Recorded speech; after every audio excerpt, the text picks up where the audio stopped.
Welcome to Episode 3, Season 2 of Speak Smart. Today we will help you improve your English listening skills. Hi James, how do you usually practice your English listening skills? Hi, Sophia. I listen to English podcasts and watch TV shows with subtitles. That's a great idea. Do you focus on specific topics or general conversations? I usually choose topics that interest me, like science or travel. Listening to what you enjoy makes learning so much easier. Exactly. What about you, Sophia? How do you practice? I like listening to audiobooks because they help me with pronunciation and vocabulary. That's an excellent strategy. Do you listen to them at normal speed? Sometimes I slow them down if they are too fast for me. That's smart. Slowing down can help you understand better. Yes, and I also repeat difficult sentences to improve my comprehension. Repetition is key to mastering any skill, including listening. I agree. What about using music? Do you find it helpful? Absolutely. Songs are a fun way to pick up new words and phrases. I sometimes sing along to practice pronunciation. That's a brilliant idea, Sophia. Singing really helps with rhythm and fluency. Do you think watching movies without subtitles is effective? It depends on your level. Beginners might find it too challenging. True. Starting with subtitles and gradually removing them works for me. That's a smart approach. It lets you build confidence step by step. What about listening to real-life conversations? It's very useful, especially if you're preparing for travel or work abroad. I listen to YouTube videos of interviews and daily chats to practice. That's a great idea. Real-life scenarios help with practical language skills. Do you think it's better to focus on accents or general comprehension?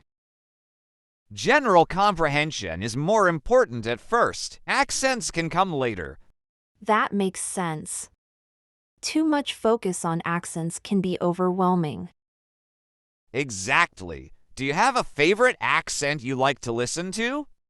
I enjoy British and Australian accents because they sound unique. They're definitely interesting. How do you handle unfamiliar words? I pause and look them up, then replay the sentence to understand. That's a solid strategy. It reinforces your learning immediately.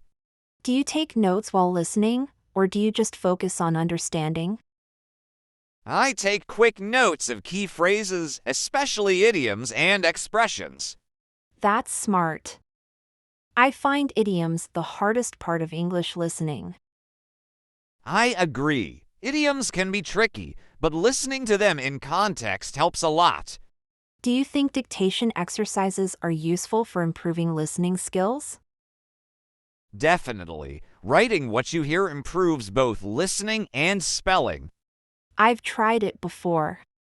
It really helps with understanding details. That's true. Do you prefer listening alone or with others? I like both.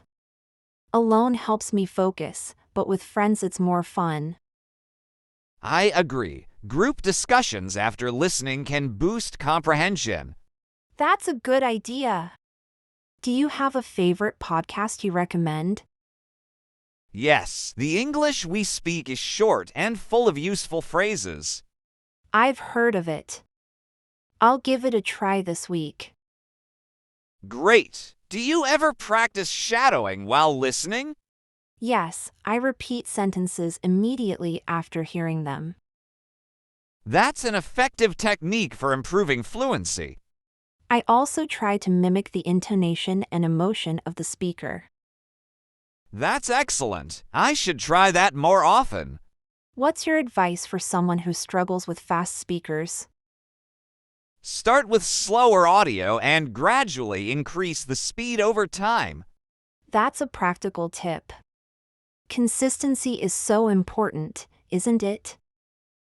Absolutely. Practicing a little every day makes a big difference. How long do you recommend practicing listening each day? At least 20 minutes daily, but more if you have time. That's manageable. Do you set goals for your listening practice? Yes, I focus on specific skills like understanding accents or vocabulary. I should start setting goals too. It sounds motivating. Definitely try it. Tracking progress helps you stay motivated. Do you think it's important to listen to formal and informal English? Yes, both are essential for different situations, like work or socializing. I'll make sure to include a mix of both in my practice. That's a good plan. What do you do when you feel frustrated? I take a short break and remind myself of how far I've come. That's a positive mindset. It's important to be patient with yourself. Thanks, James. This conversation has been really helpful. You're welcome, Sophia. I enjoyed sharing tips with you. I'll try to use all these techniques in my daily practice.